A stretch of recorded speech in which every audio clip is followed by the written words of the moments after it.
Nous remercions vraiment le Seigneur pour sa présence au milieu de nous ce soir. Comme nous avons commencé depuis un certain moment la séance interactive, nous prions vraiment que le Seigneur lui-même puisse vraiment venir nous enseigner ce soir. Alors, nous avons un ensemble de questions qui sont en instance. Nous allons commencer par la première. La première question est relative à l'enseignement que nous avons reçu le dimanche sur les dons et offrandes sous la nouvelle alliance, la loi de la libéralité. Alors, je vais libeller la question telle et par la suite, nous allons, le Seigneur lui-même, au travers des interventions des uns et des autres, va vraiment nous édifier. La question dit ceci, concernant la dîme. La dîme du testament de la loi au testament de la grâce, est-ce que la dîme est-elle d'actualité? Je reprends. La dîme du testament de la loi au testament de la grâce, est-ce que la dîme est-elle d'actualité? C'est une question d'une des sœurs. Avant de pouvoir répondre à cette question, avant que les frères et sœurs ne puissent interagir sur la question, je voudrais juste tracer quelques sillons. Dans la question, on nous parle du testament de la loi, on nous parle du testament de la grâce. Et nous avons vu le dimanche que par rapport à la dîme, nous avons deux alliances. Nous avons l'ancienne alliance et nous avons la nouvelle alliance.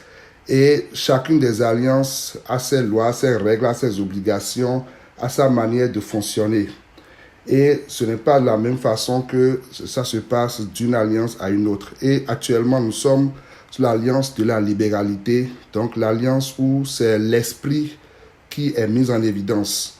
Alors, lorsque nous prenons le passage de 2 Corinthiens 3, verset 6, qui dit « Il nous a aussi rendus capables d'être ministres d'une nouvelle alliance, non de la lettre, mais de l'esprit, car la lettre tue, mais l'esprit vivifie. » Amen.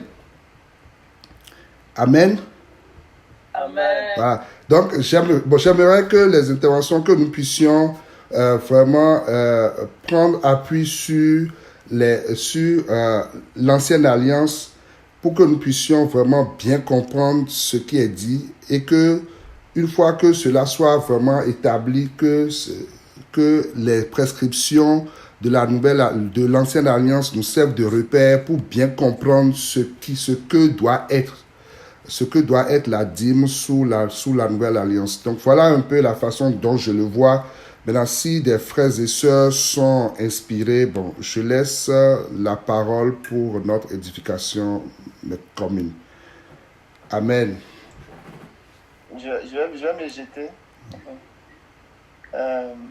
J'ai béni le Seigneur pour ce moment qu'il nous donne.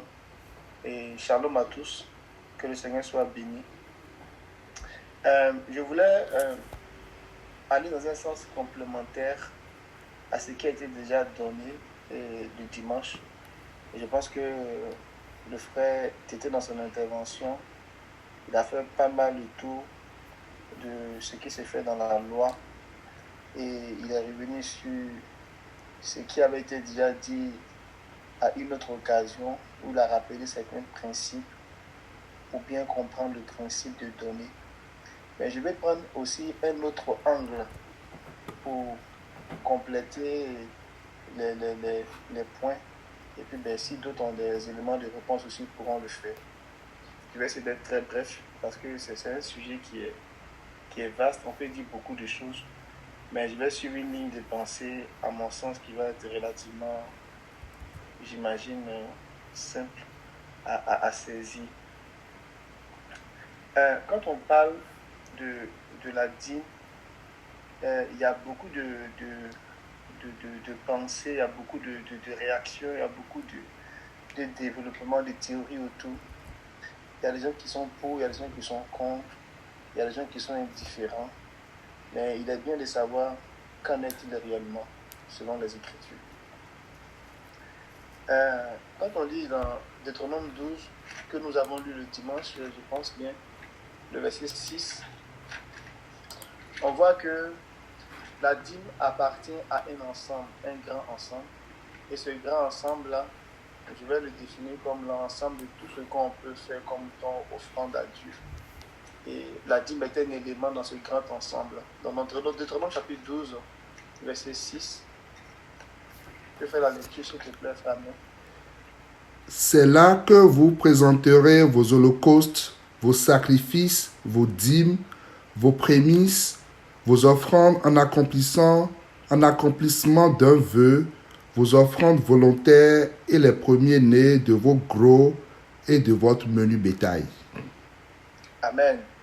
J'imagine que la liste n'est pas exhaustive, là. On peut encore la rallonger en rajoutant d'autres choses.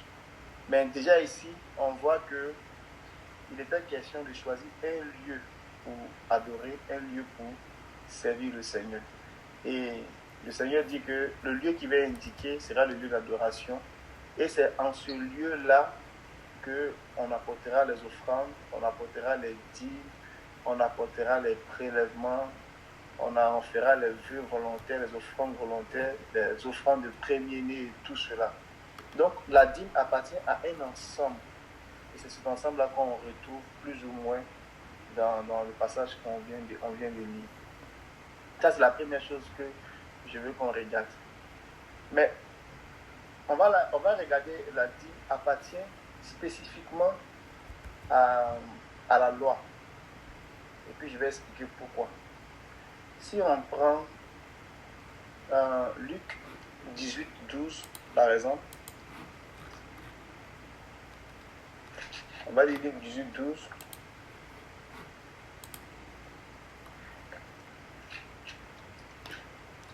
Luc 18, verset 12.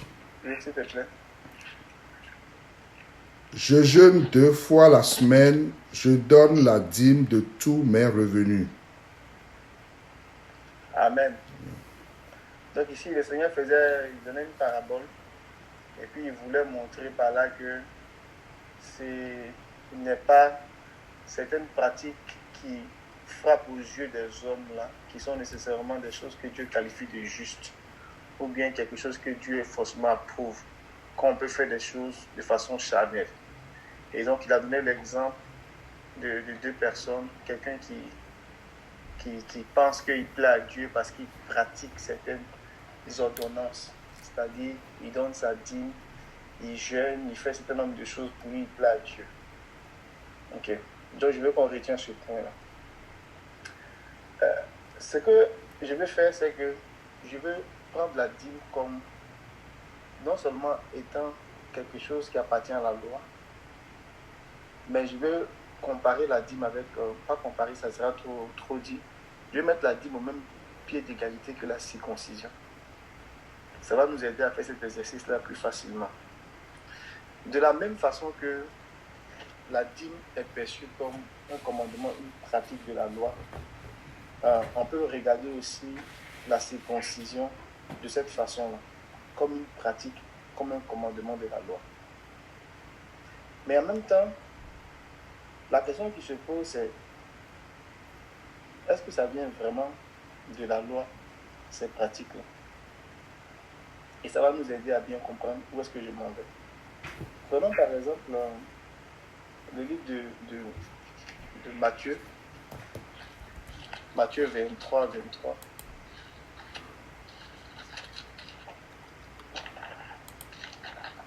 Pourquoi j'ai fait ça? Parce que mon raisonnement, il est simple.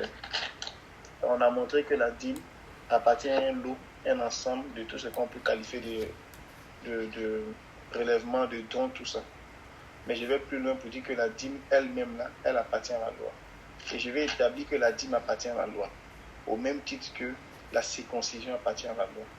Et puis partant de là, on va essayer de voir est-ce que cette pratique-là, quand on passe de la loi à la grâce, du testament de la loi au testament de la grâce, est-ce que la dîme subsiste toujours? Donc dans Matthieu 23, 23. Matthieu 23, verset 23. Malheur à vous, scribes et pharisiens hypocrites, parce que vous payez la dîme de la menthe, de l'âneth et du cumin, et que vous laissez ce qui est plus important dans la loi, la justice, la miséricorde et la fidélité. C'est là ce qu'il fallait pratiquer sans négliger les autres choses. Amen. La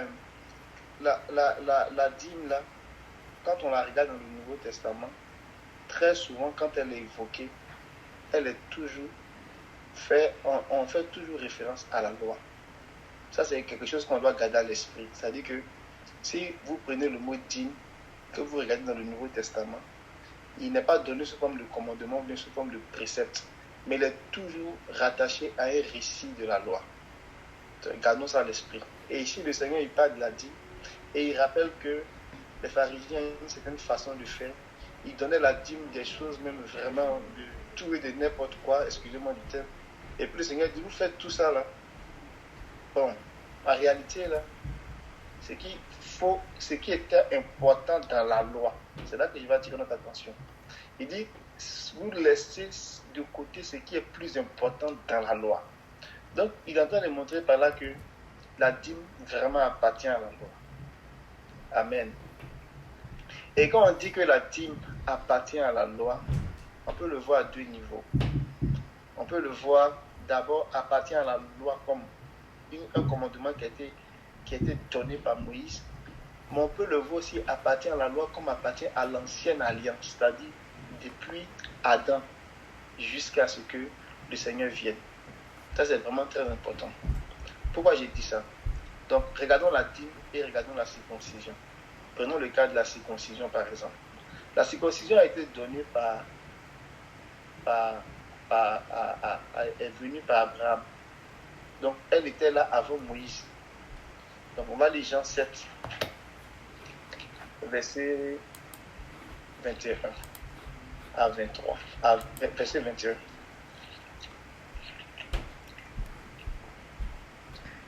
Jean 7.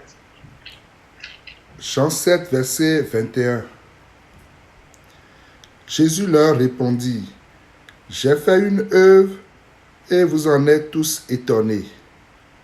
Moïse vous a donné la circoncision, non qu'elle vienne de Moïse, car elle vient des patriarches, et vous circoncisez un homme le jour du sabbat. » Amen. Donc, le Seigneur est en train de rappeler ici, il dit, Moïse a donné la circoncision, mais il fait une précision. Mais en réalité, la circoncision ne vient pas de Moïse. La circoncision vient des patriarches, plus précisément d'Abraham. Au même titre que Moïse a donné la loi sur les animaux purs et impurs, ça ne vient pas de Moïse, ça vient de Noé. Au même titre que la loi de l'offrande des premiers-nés, ça ne vient pas de Moïse, ça vient de Abel. Cependant, c'est Moïse qu'on cite en référence parce que Moïse est la figure de la loi. Ça, c'est vraiment très important à garder à l'esprit. Voici ce que Psaume 105 va nous dire. Pourquoi c'est dit de même. Dans le Psaume 105, le verset 9 à 11.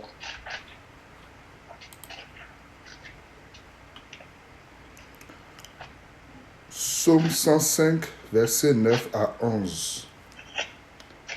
L'alliance qu'il a traitée avec Abraham et le serment qu'il a fait à Isaac, il l'a érigé pour Jacob en loi, pour Israël en alliance éternelle, disant, je te donnerai le pays de Canaan comme héritage qui vous est échu.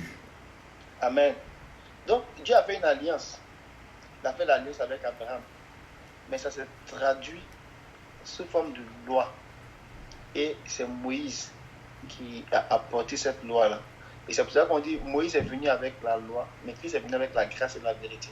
Mais Moïse est présenté comme une figure, mais ça transcende Moïse, ça va au-delà de Moïse, c'est la loi et les prophètes. Donc, où est-ce que je veux en venir? Je veux en venir au fait que la dîme appartient à la loi, au même titre que la circoncision qui appartient à la loi. Tant qu'on n'a pas compris ça, ça va nous fatiguer. Ça va nous fatiguer parce qu'on sera en train de se dire, ah ben, c'est quand même la dîme, mais c'est quand même aussi la circoncision. Parce que Dieu a donné la circoncision à Moïse. Et aujourd'hui, on sait ce que ça signifie pour nous, la circoncision. Donc, Aujourd'hui, le chrétien comprend facilement que la circoncision appartient à la loi. Mais il comprend difficilement que la dîme appartient à la loi. On va lire dans un autre verset, dans Luc 2, quand le Seigneur partait, enfin il ne passait pas le Seigneur qui partait, mais quand les parents du Seigneur allaient le présenter au temple.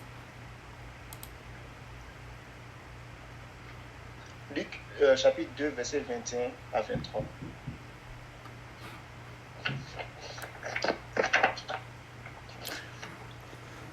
Le 8e jour auquel l'enfant devrait être circoncis étant arrivé, on lui donna le nom de Jésus, nom qu'avait indiqué l'ange avant qu'il fût conçu dans le sein de sa mère.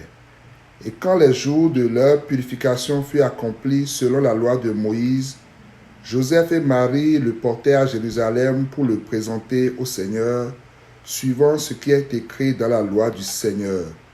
Tout mâle premier-né sera consacré au Seigneur. Amen. Donc ici, c'est vraiment, on voit que la circoncision, là, ça appartient à la loi.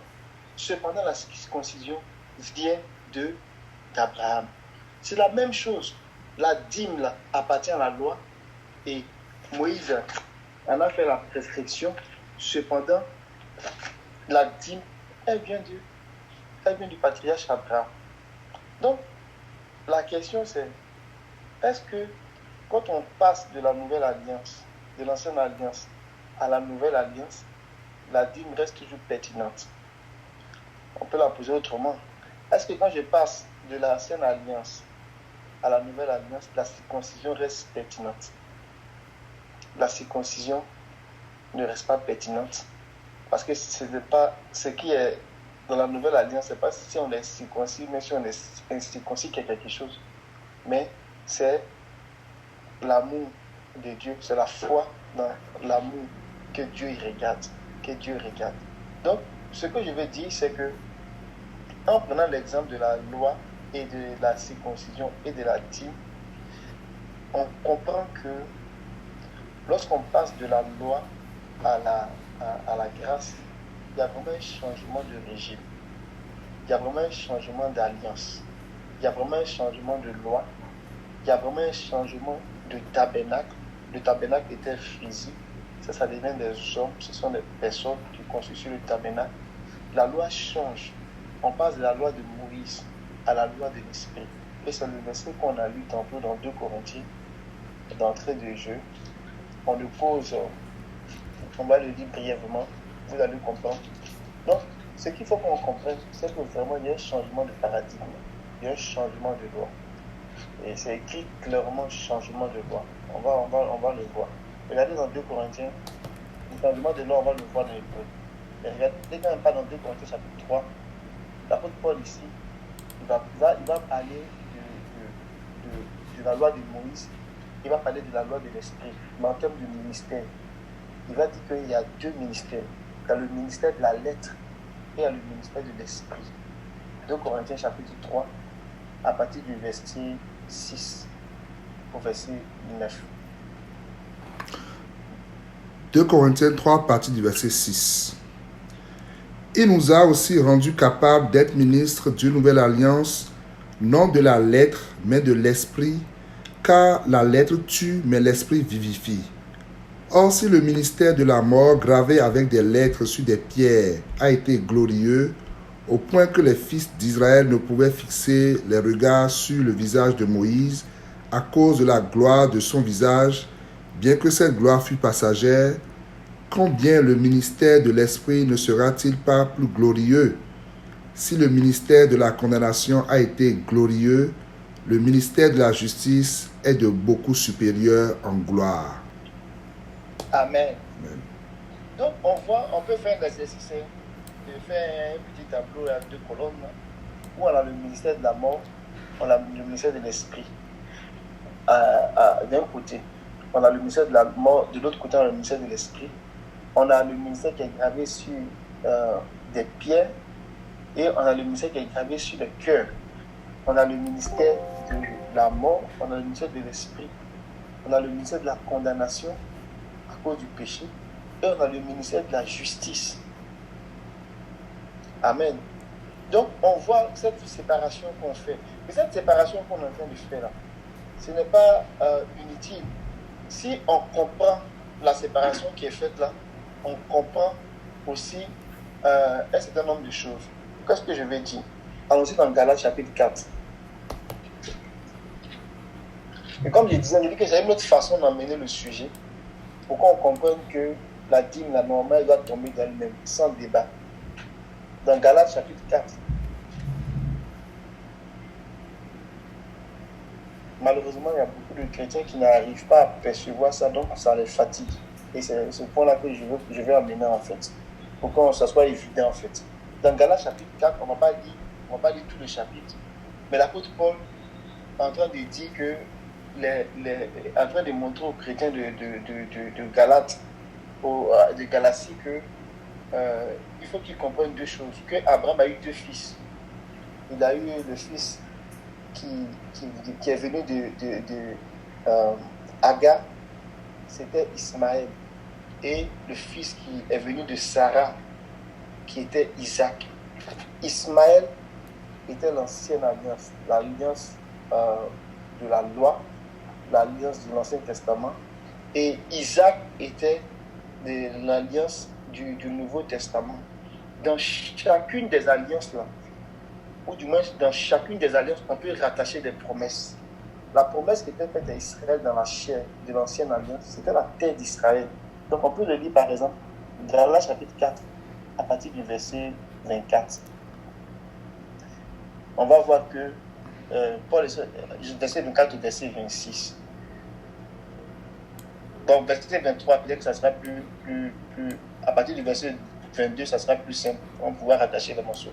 Donc, je lis, car il est écrit qu'Abraham a eu deux fils, un de la servante et l'autre de la femme libre. Donc, vous voyez le raisonnement de Paul. Il poursuit, il dit, mais celui de la servante est né selon la chair, donc selon le ministère de la condamnation. Et celui de la femme libre est né selon la promesse, donc du ministère de la justice. Donc, il y a là deux allégories, donc deux images, car ces deux femmes sont deux alliances. Donc, il y a l'alliance qui a été donnée sur le mont de Sinaï et il y a l'alliance du mont Sion. Donc, il y a l'alliance de Agar et il y a l'alliance de Sarah. Donc, il dit ici que ces deux femmes-là, ça représente deux alliances. Agar, c'est le mont Sinaï, c'est en Arabie, c'est la Jérusalem terrestre. Donc, la Jérusalem terrestre, là, c'est comme la promesse, le pays qui était promis. C'était la terre. Et la Jérusalem d'en haut, la Jérusalem céleste, qui est le ciel, c'est le pays du ciel. Donc, vous voyez, on a deux alliances, on a deux promesses. Donc, ce n'est plus les mêmes enjeux, ce n'est plus les mêmes façons de faire. Et c'est pour cela que l'auteur des Hébreux, quand il va encore parler de ça, il va faire une déclaration très puissante.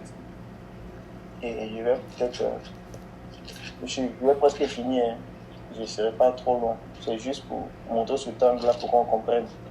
Dans Hébreux, chapitre 7,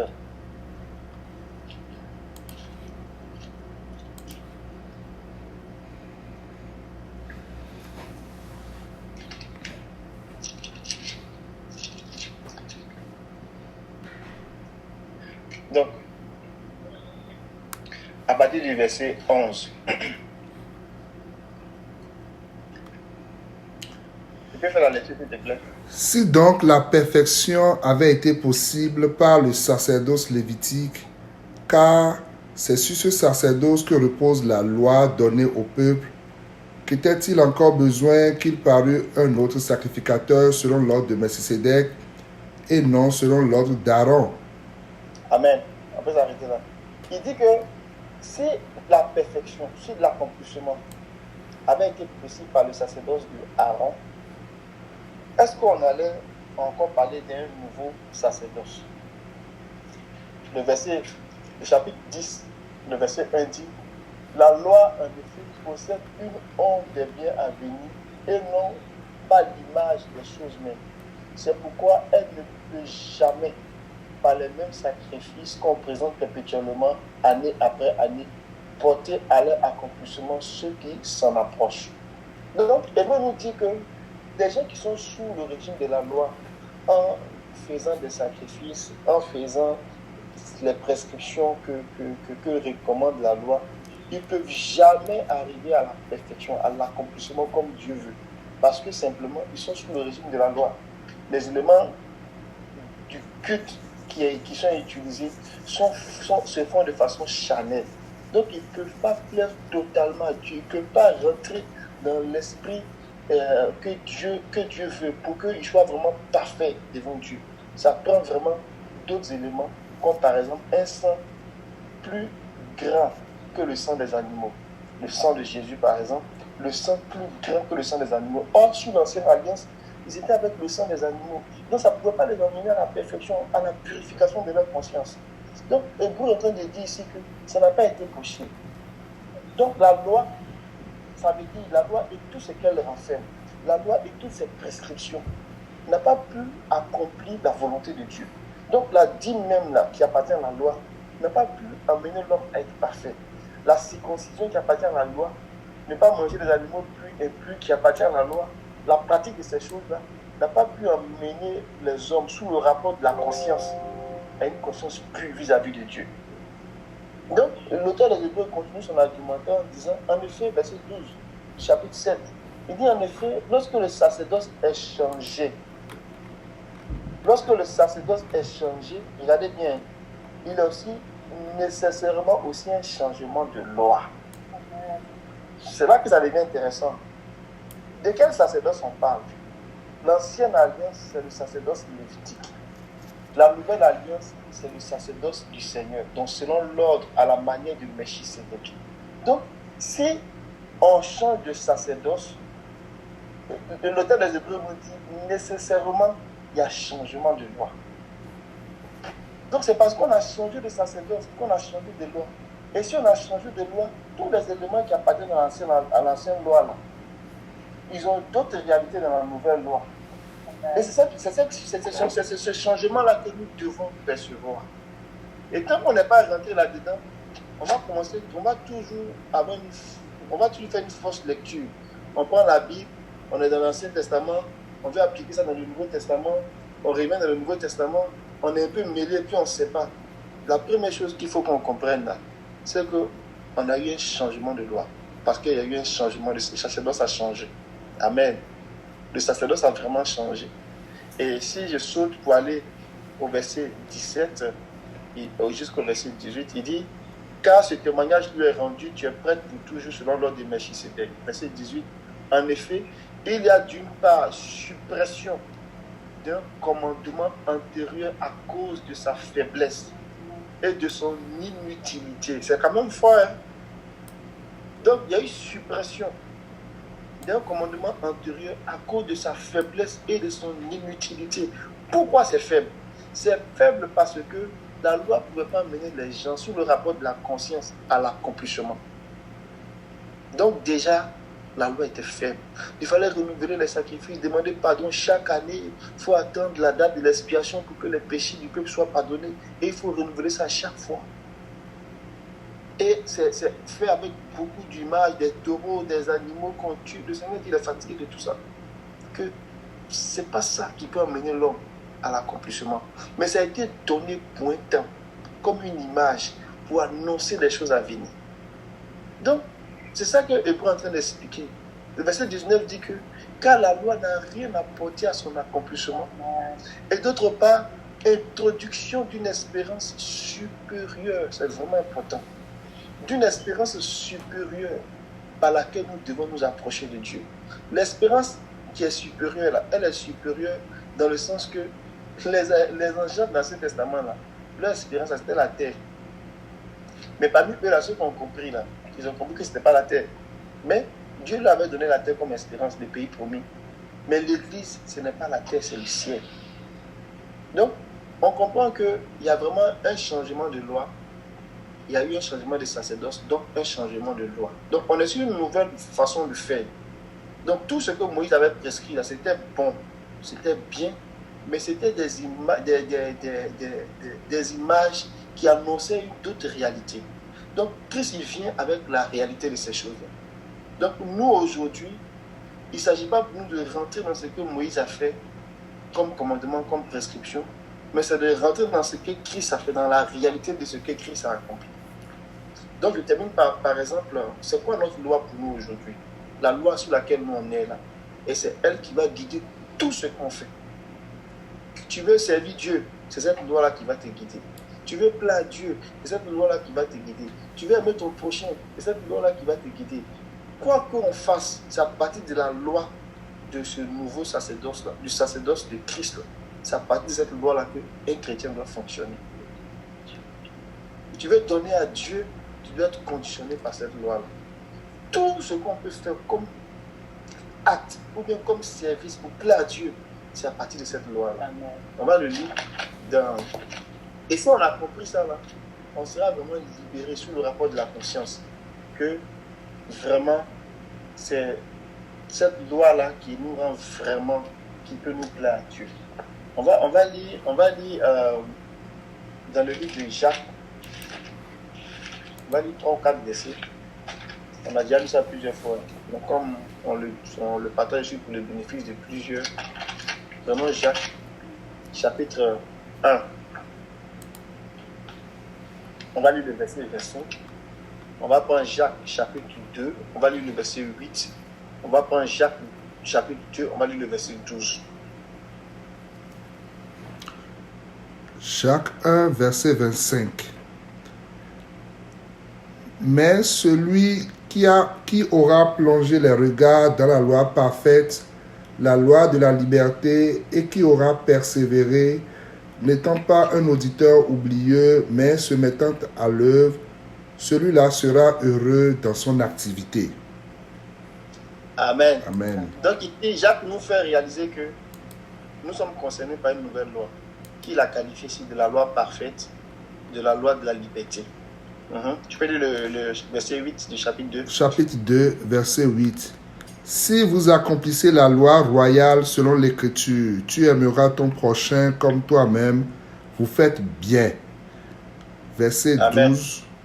Cette loi-là, qui est qualifiée de la loi de la liberté, qui est qualifiée de la loi royale, c'est elle aussi qualifiée de la loi parfaite. Amen. Parce que c'est la loi de l'esprit. Je peux lire à partir du verset 12. Parlez et agissez comme devant être jugés par une loi de liberté. Amen. Quand on donne la dîme, on agit. Donc, parlez et agissez comme devant être jugés d'après la loi de la liberté. Mais la loi de la liberté, là, c'est la loi de l'esprit. 2 Corinthiens chapitre 3.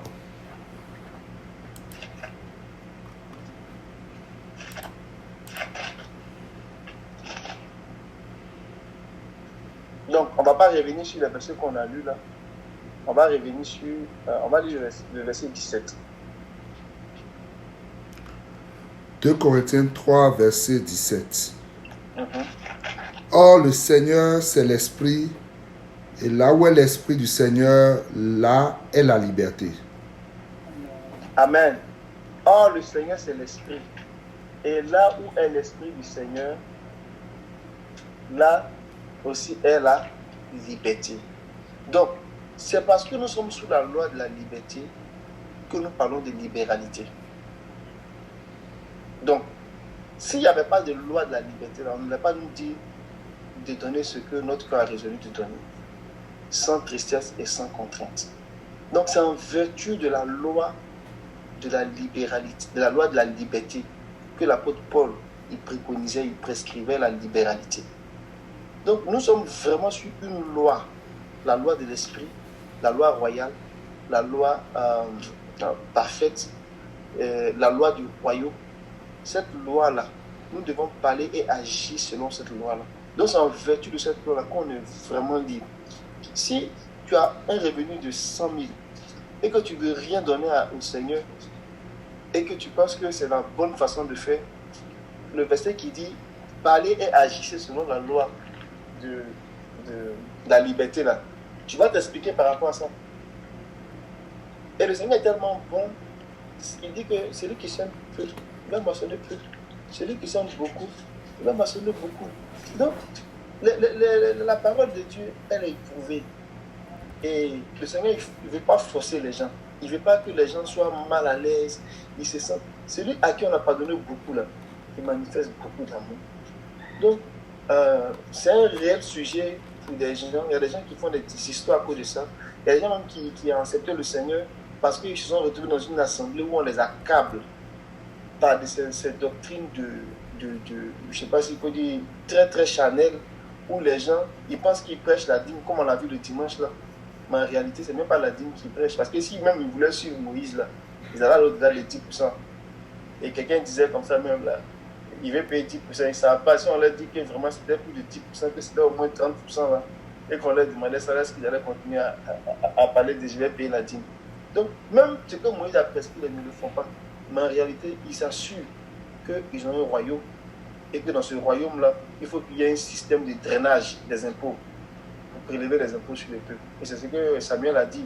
Il dit que si vous prenez un roi, il va prendre vos brebis, il va prendre vos enfants, il va prendre vos impôts. C'est la même chose. Il va prendre vos meilleurs produits. Donc, les gens qui l'emmènent de cette façon-là, où ils s'accrochent à la dîme et puis ils disent que ça me prend la dîme, et la dîme c'est pour le pasteur, moi c'est pour le serviteur, et puis ils prêchent ça. Quand tu les écoutes bien, tu vois qu'il y a des gens qui travaillent pour leur ventre. Et beaucoup travaillent pour leur ventre au lieu de servir le royaume. Donc que Dieu nous aide. Que Dieu nous aide. Il y a quelqu'un qui était venu comme ça nous voir une fois et qui nous voulait nous faire une offrande. Une offrande de... je ne sais pas si c'est une offrande d'alliance. Genre, on lui a dit, mais c'est quelle alliance tu veux faire? Il y a une seule alliance que nous connaissons, l'alliance du Seigneur. Quand la présidente nous explique, on lui a dit qu'on comprend ce que tu veux faire, mais on n'a pas besoin de ton argent. Et le Seigneur n'a pas besoin de ton argent pour faire alliance avec toi. Si tu rentres dans l'alliance de Christ, c'est suffisant. Maintenant, après, tu es libre de servir Dieu, de donner à Dieu et puis de fonctionner. Mais tu ne peux pas venir avec de l'argent pour venir faire alliance. L'alliance dans laquelle on rentre, c'est le sang du Seigneur qui scelle cette alliance-là. Et il y a des gens qui ont développé des théories autour des offrandes, autour des dons. Il y a même des prières en fonction des montants que tu vas donner. On va faire des prières pour que le Seigneur puisse écouter ta prière. Et on comprend que ce sont des doctrines de démons. Et puis, ils arrivent à piéger les plus faibles. Donc, vraiment, que le Seigneur nous aide. Donc, je vais m'arrêter là pour ce point-là. Mon propos ici, c'est qu'on comprenne que la dîme, là, ça appartient à la loi. Même si c'était là avant Moïse et que c'était du temps d'Abraham, c'est seulement au même pied d'égalité que la circoncision. Donc ça appartient à la loi. Et quand Christ est venu, tout ce qui appartient à la loi là, il est venu, il a mis ça de côté pour la simple raison qu'il est venu avec un nouveau sacerdoce. Or, qui dit qu'il y a introduction d'un nouveau sacerdoce? Il y a introduction d'une nouvelle loi. Amen. Donc c'est cette nouvelle loi qui encadre le nouveau sacerdoce là qui nous intéresse. Or, cette loi-là, c'est la loi de la liberté. Et c'est en vertu de la liberté que nous opérons en faisant de la libéralité. C'est tout simple que ça. Le reste, là, que Dieu nous soutienne. Amen. Amen. Je m'arrête là. Merci beaucoup et merci pour votre écoute. Amen. Amen. Amen. Ouais. Nous remercions le Seigneur pour l'intervention du frère. Est-ce qu'il y a d'autres interventions toujours par rapport à ce sujet-là? Amen, amen, amen. Je voudrais intervenir quand même. Le frère Alain, voilà, que le Seigneur te bénisse pour ces éléments de réponse. Je voudrais aussi aller dans le même sens que le frère Alain et peut-être essayer d'amener le passage qui est un peu comme le contexte qui entoure vraiment ce que le Seigneur a dit dans Matthieu 23, verset 23, quand il parlait aux scribes, aux pharisiens et tout ça. Le passage de Matthieu 23, verset 23, on pourra le croiser avec le passage de Deutéronome 14, du verset 22 au verset 26. Verset 26, verset 27. Mais tu peux lire le passage de Matthieu 23, verset 23 là. Matthieu 23, verset 23. Malheur à vous, scribes et pharisiens hypocrites, parce que vous payez la dîme de la menthe, de l'âneth et du cumin, et que vous laissez ce qui est plus important dans la loi, la justice, la miséricorde et la fidélité. C'est là ce qu'il fallait pratiquer sans négliger les autres choses. Amen. Alors, d'où vient que les scribes, les pharisiens ont commencé à payer la dîme de tout et de négliger ce qui était plus important dans la loi? Que le Seigneur a dit que c'est là ce qu'il fallait pratiquer sans négliger les autres choses. Deutéronome 14, va du verset 22. On va du verset 22 au verset 24 et on va faire le lien avec Deutéronome 12, on va du verset 4 pour comprendre cette première partie. Mais le verset 25 et verset 26 sont très puissants. On va faire le lien avec Hébreux 7. Et là, on va dire des choses. Je vais lire dans Deutéronome 14, verset 22. Il dit, tu lèveras la dîme de tout ce que produira ta semence, de ce que rapportera ton champ chaque année. Amen. On fait le lien déjà avec Matthieu 23. Et tu mangeras devant l'Éternel ton Dieu, dans le lieu qu'il choisira pour y faire résider son nom, la dîme de ton blé, de ton mou et de ton huile, et les premiers-nés de ton gros et de ton menu bétail, afin que tu apprennes à craindre toujours l'Éternel, ton Dieu. Amen. Verset 24. Peut-être, lorsque l'Éternel, ton Dieu, t'aura béni, le chemin sera-t-il trop long pour que tu puisses transporter ta dîme à cause de ton éloignement du lieu que tu choisiras, et qu'aura choisi l'Éternel, ton Dieu, lui faire résider son nom. Pourquoi? Regardez Deutéronome 12, verset 4. Parce qu'il y a un lieu que le Seigneur avait ordonné à Moïse d'annoncer aux enfants d'Israël que c'est là qu'il allait faire résider son nom. Et il a bien dit que c'est à cet endroit-là que les enfants d'Israël devaient aller le chercher. Alors, en présentant la dîme comme un moyen pour se rapprocher de Dieu, comme un moyen pour aller chercher le Seigneur, il est en train de montrer vraiment une attitude de cœur. C'est ce qui va être expliqué à partir du verset 25. Il dit peut-être que l'endroit est trop loin. Donc, qu'est-ce que tu vas faire dans ce cas-là? Et ce passage-là va nous projeter dans Jean chapitre 2. Lorsque le Seigneur est rentré dans le temple, et puis il a commencé à chasser les vendeurs de pigeons, de brebis, de moutons, les échangeurs de monnaie là. C'est à cause de ça. Parce que les gens venaient de loin, vraiment pour adorer le Seigneur.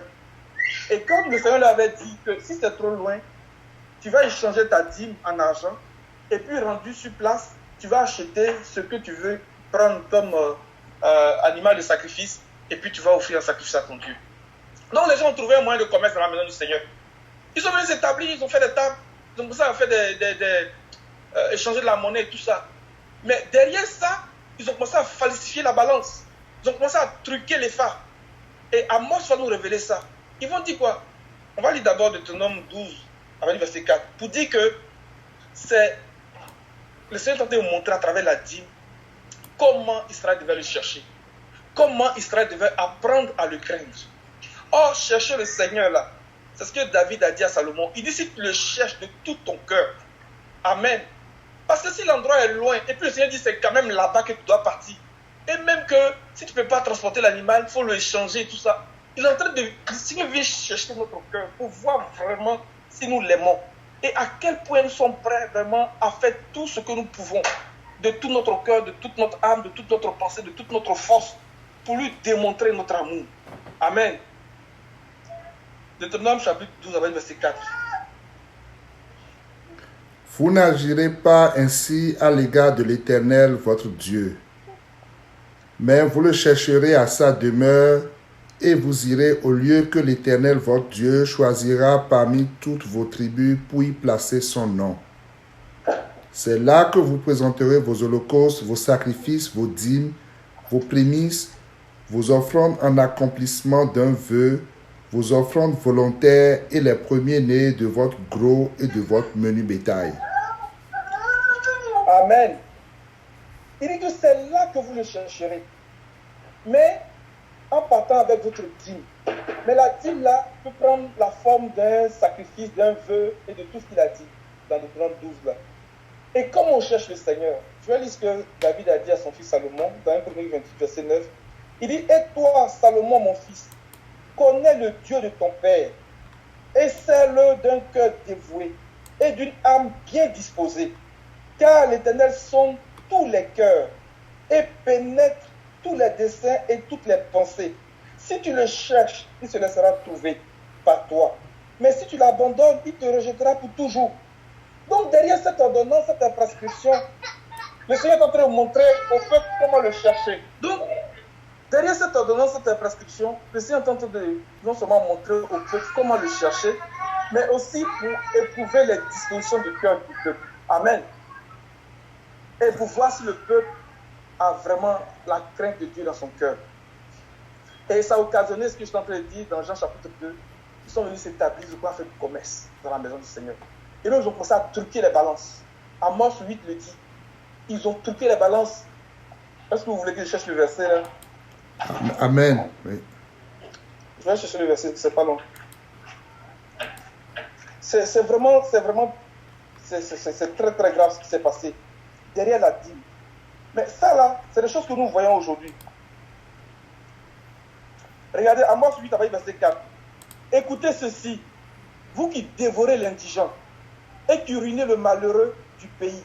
Vous dites, quand la nouvelle lune sera-t-elle passée, afin que nous vendions du blé? Quand finira le sabbat, afin que nous ouvrions les greniers?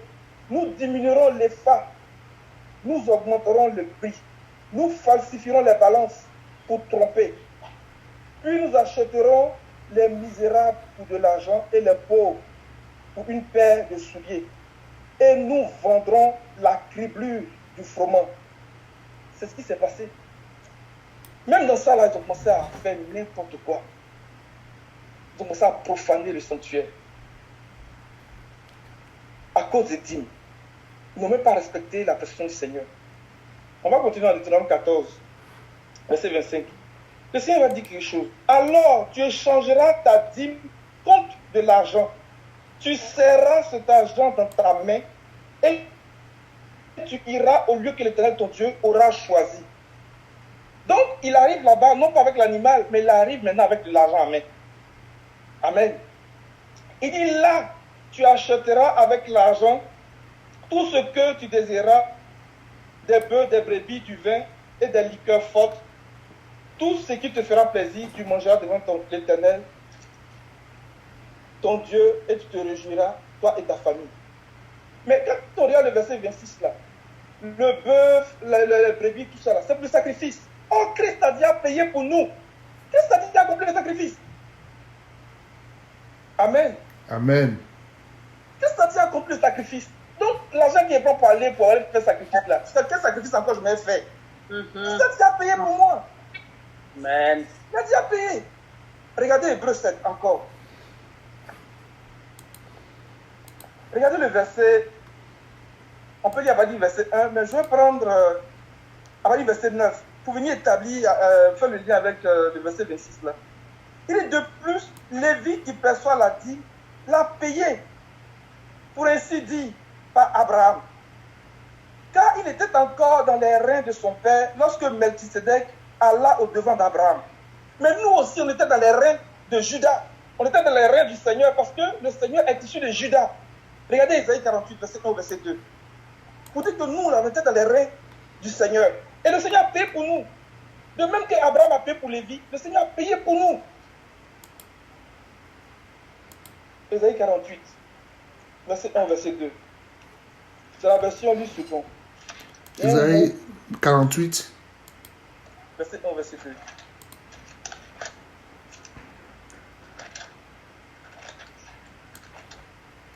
Vas-y mon frère, tu t'as trouvé. Écoutez ceci, maison de Jacob, vous qui portez le nom d'Israël et qui êtes sortis des eaux de Juda, vous qui jurez par le nom de l'Éternel et qui invoquez le Dieu d'Israël, mais... Amen. Il dit, et qui êtes sortis des eaux de Juda, des reins de Juda. Parce que dans certaines versions, on va dire que Lévi était en puissance dans les reins d'Abraham.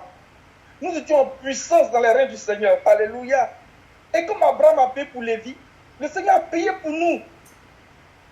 Il a payé pour nous.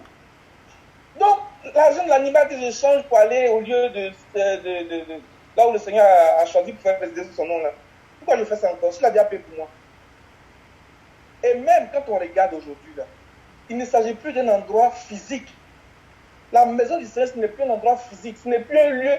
Si tel était le cas, pourquoi les gens ne vont pas toujours à Jérusalem pour aller faire le sacrifice? Ce n'est plus un endroit physique. C'est la disposition de notre cœur. C'est comment on cherche le Seigneur. C'est comment on soupire après le Seigneur.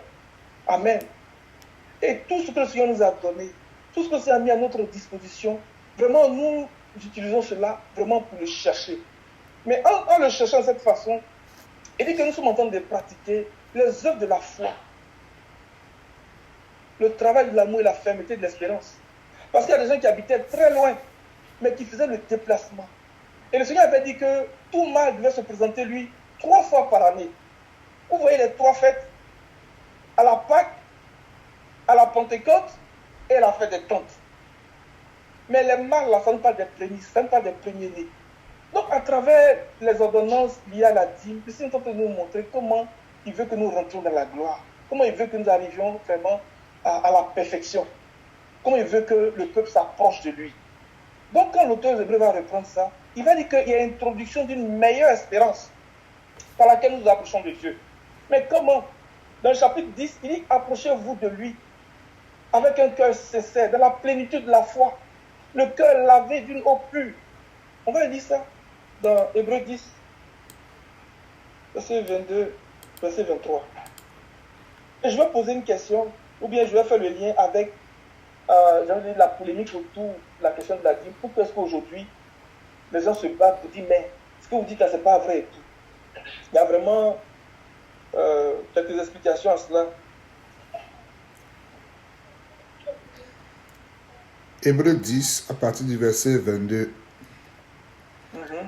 Approchons-nous avec un cœur sincère, dans la plénitude de la foi, les cœurs purifiés d'une mauvaise conscience et le corps lavé d'une eau pure. Retenons fermement la profession de notre espérance, car celui qui a fait la promesse est fidèle. Amen. On voit les 3 éléments que le Seigneur veut voir dans nos vies et qui vont nous conduire jusqu'à ce que nous rentrions vraiment dans la perfection. Alors, pourquoi cette polémique autour de est-ce que je paye ou est-ce que je ne paye pas? Ou bien pourquoi tu dis de ne pas donner? On n'a jamais dit de ne pas donner. Parce que quand tu te donnes à Dieu, tout ce que tu as, tout ce qui t'appartient, appartient à Dieu. Donc tu donnes même sans compter et tu donnes avec joie. Amen. Alors, comme le frère Alain l'a si bien dit, c'est parce que la dîme là, par rapport à l'ancienne alliance, ça fait partie du sacerdoce, ça fait partie du culte. Et l'auteur aux Hébreux, dans Hébreux 8, verset 13, il dit que ce qui est ancien, ou bien ce qui a vieilli, est prêt de disparaître. Donc si nous voyons ces choses-là, et que les gens se battent autour de ça, c'est parce qu'ils n'ont pas compris que nous sommes dans une alliance plus excellente. Mais ça là, quand les gens vont comprendre là, ça va tomber tout seul. Ça va tomber tout seul. Amen. Hébreux 8, verset 13. En disant une... Lis à partir du verset 7 même, s'il te plaît. À partir du verset 7. En effet, si la première alliance avait été sans défaut, il n'y aurait pas été question de la remplacer par une seconde. Car c'est avec l'expression d'un blâme que le Seigneur dit à Israël, « Voici, les jours viennent, dit le Seigneur, où je ferai avec la maison d'Israël et la maison de Juda une alliance nouvelle, non comme l'alliance que je traitais avec leur père le jour où je les ai saisis par la main pour les faire sortir du pays d'Égypte, car ils n'ont pas persévéré dans mon alliance, et moi aussi je me suis pas soucié d'eux, dit le Seigneur. » Verset 10. « Mais voici l'alliance que je ferai avec la maison d'Israël après ces jours-là, dit le Seigneur. Je mettrai mes lois dans leur esprit, je les écrirai dans leur cœur, et je serai leur Dieu, et ils seront mon peuple. Aucun n'enseignera plus son concitoyen, ni aucun son frère en disant « Connais le Seigneur », car tous me connaîtront, depuis le plus petit jusqu'au plus grand d'entre eux, parce que je pardonnerai leur iniquité et que je me souviendrai plus de leurs péchés. Verset 13, en disant « Une alliance nouvelle », il a déclaré la première ancienne. Or, ce qui est ancien, ce qui a vieilli, est près de disparaître. Amen. La première alliance avec ses ordonnances, il dit que c'est comme avec l'expression d'un plat. Parce qu'avec tout ce qu'on vient de dire, on voit comment les gens, au lieu de chercher le Seigneur avec crainte et tremblement, au lieu de chercher le Seigneur vraiment de tout leur cœur, mais ils sont restés au niveau de la lettre. Et ils ont laissé rentrer beaucoup de choses, vraiment, que le Seigneur n'approuve pas. Mais il dit quoi? En disant une alliance nouvelle, il est en train de déclarer que la première, il a déclaré la première ancienne. C'est ancien sa vie. Or, ce qui est ancien a vieilli et près de disparaître. Donc, près de disparaître, ça n'a pas complètement disparu. C'est pour ça qu'aujourd'hui, on voit encore des gens qui se battent autour de ça parce qu'ils n'ont pas compris qu'il y a l'introduction d'une meilleure espérance. Ils n'ont pas compris que Christ a payé pour nous. L'animal que tu devais échanger contre de l'argent et puis aller acheter au lieu où le Seigneur a choisi pour faire résider son nom là. Mais Christ s'est donné pour nous une fois pour toutes. Il a aboli la loi avec ses ordonnances charnelles. Il a tout accompli pour nous. Il a payé pour nous. Nous étions en puissance dans ses reins. Il a payé pour nous. Amen. Mais quand les gens comprennent ces choses-là, ça tombe tout seul. Et puis lorsqu'ils donnent, ils ne calculent pas. Ils donnent avec joie et de manière volontaire. C'est pour ça que des gens comme David, lorsqu'ils ont tenté de bâtir le sanctuaire, ils ont fait des offrandes volontaires. David dit qu'il a consacré, il a donné tout ce que lui-même avait consacré. Tout ce qu'il avait en propre, il a donné. Les anciens sont levés, ont donné, le peuple a donné. Et David a béni le Seigneur. Et ils ont bâti la maison du Seigneur. Que le Seigneur nous aide à comprendre ces choses-là. Amen. Le débat autour de ça, là, ça n'a même pas sa raison d'être si on comprend que nous sommes vraiment dans la nouvelle alliance. Amen. Amen. On va arrêter là, que le Seigneur nous bénisse. Amen. Amen. Nous bénissons vraiment le Seigneur. Je ne sais pas si on a quand même fait un peu le tour. S'il y a une dernière intervention sur le sujet, on va évoluer. Je voudrais ajouter quelque chose sans toutefois tarder. Quand on prend le livre de Lévitique, le chapitre 27, le verset 30, nous voyons que c'est Abraham qui donne la première dîme.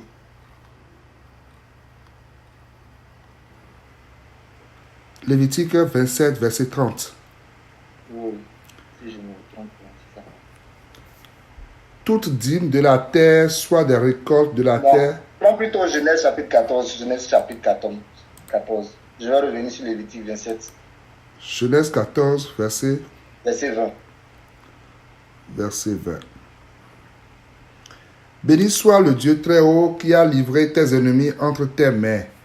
Et Abraham lui donna la dîme de tout. La remarque que je voulais faire par rapport à ce passage-là, c'est que Abraham a donné la dîme sans que ce ne soit une ordonnance. Donc la première dîme qui a été donnée était un don volontaire.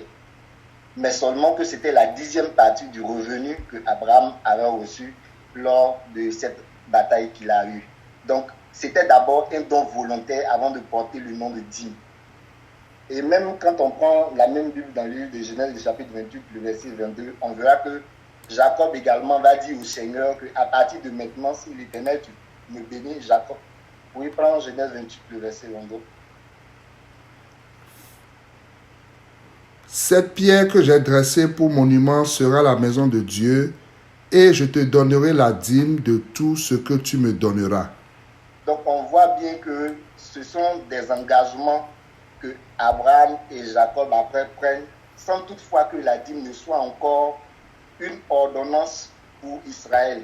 Et c'est à partir de Lévitique, le chapitre 27, le verset 30, que la dîme devient maintenant une ordonnance pour Israël, pour tout Israël qui doit donner la dîme de son revenu au Seigneur. Lévitique 27, verset 30. Toute dîme de la terre, soit des récoltes de la terre, soit du fruit des arbres, appartient à l'Éternel. C'est une chose consacrée à l'Éternel. Donc en fait, c'est pour dire que la dîme en elle-même était d'abord une offrande volontaire. Et en plus de cela, si on veut tenir compte de tous les passages que les frères ont déjà énumérés tout à l'heure, et on veut rentrer dans les détails concernant la dîme, il est difficile de payer la dîme dans sa totalité. Il y a plusieurs niveaux de dîme, comme le frère l'a partagé la dernière fois le dimanche. Et donc, la dîme en elle-même, dans ce passage-là, nous révèle que c'est quelque chose qui était un don volontaire et après est devenu une loi. Et après, Dans la Nouvelle Alliance, quand on prend le livre des Actes, le chapitre 4,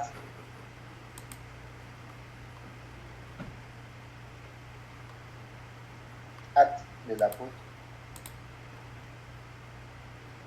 le chapitre 4 à partir du verset 32.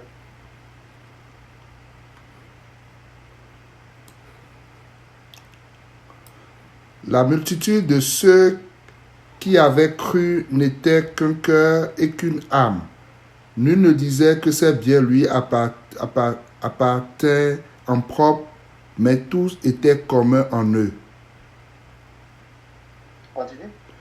Les apôtres rendaient avec beaucoup de force témoignage de la résurrection du Seigneur Jésus, et une grande grâce reposait sur eux tous. Car il n'y avait parmi eux aucun indigent.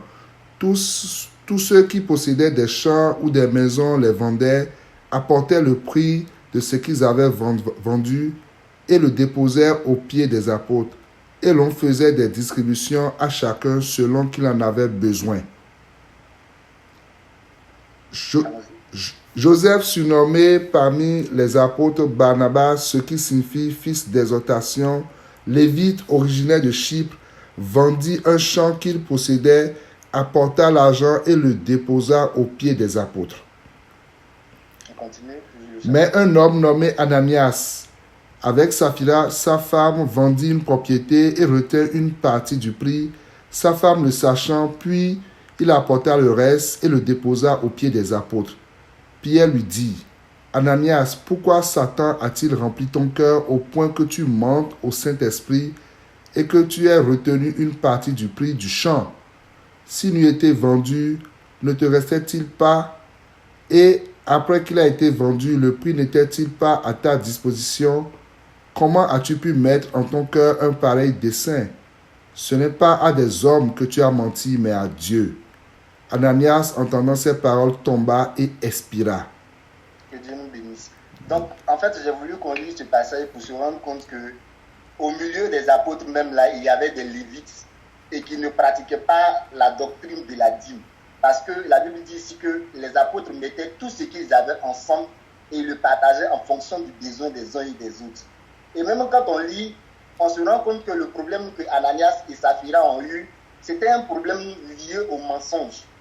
C'est pas que la propriété qu'ils avaient vendue, l'argent ne leur appartenait pas. Dieu ne nous demande pas de ne pas donner, mais on a le droit de dire à telle chose je donne au Seigneur ou telle chose je ne donne pas. Et Ananias et Saphira, ils ont vendu leur propriété. L'apôtre Simon Pierre leur a dit clairement, parce que quand vous n'avez pas vendu encore le champ, il ne vous appartenait pas. Il vous appartenait certainement. Quand vous avez vendu encore, est-ce que l'argent ne vous appartenait pas? Il vous appartenait. Mais comment se fait-il que vous ayez décidé de venir mentir au Saint-Esprit pendant que nous tous on a décidé de faire quelque chose de façon collégiale? Vous avez l'opportunité de décider de ne pas donner cet argent. Ce n'était pas une obligation en fait. Comme l'apôtre Paul l'a demandé, en tout cas aux Corinthiens et aussi aux Romains, que chacun fasse avec libéralité selon que Dieu a mis à son cœur de donner. Mais là, non seulement on décide de faire avec libéralité, mais Ananias et Saphira ont décidé de mentir au Saint-Esprit. Donc ce que Dieu nous demande, c'est de donner avec la volonté qui se trouve dans notre cœur. Dans le livre de Galates, le chapitre 6, la Bible dit là-bas que celui qui a enseigné, oui, Galates, le chapitre 6, je vais faire le verset 6, le verset 5. Voilà le verset 6. Que celui à qui l'on enseigne la parole fasse part de tous ses biens à celui qui l'enseigne. Voici ce que la Bible déclare, de faire part de tous nos biens à celui qui nous enseigne. Celui qui nous enseigne, ce n'est pas forcément le frère, je ne sais pas quoi, Jean-Philippe ou bien le frère Amen. C'est le corps de Christ, c'est Christ qui nous donne le véritable enseignement en fait. Donc on fait part de tous nos biens au Seigneur pour l'œuvre du Seigneur. Ce que Dieu demande, c'est la disposition. Alléluia. C'est la vraie disposition de notre cœur. Que notre cœur soit disposé à donner pour l'œuvre du Seigneur. Et pour l'œuvre du Seigneur, ça peut être dans l'assemblée dans laquelle nous sommes, ça peut être quelque part ailleurs où Dieu a un besoin, où il t'interpelle, il te demande de donner pour cette œuvre-là. En tout cas, de donner pour le Seigneur, selon la vision que le Saint-Esprit nous donne. C'est vraiment ce que je voulais ajouter. Ne soyons pas vraiment crispés ou bien dans une situation où on pense que la dîme... Moi, je dis toujours aux gens que si on veut appliquer la dîme, là, il y a des gens qui ne vont pas pouvoir payer la dîme. C'est selon la volonté que Dieu met dans ton cœur là. et tu le donnes de façon littérale. Et ton cœur est réjoui lorsque tu donnes de façon littérale. C'est ce que je voulais ajouter sur ce point-là. Amen. Amen. Amen. Vraiment, nous bénissons le Seigneur pour ces différentes interventions.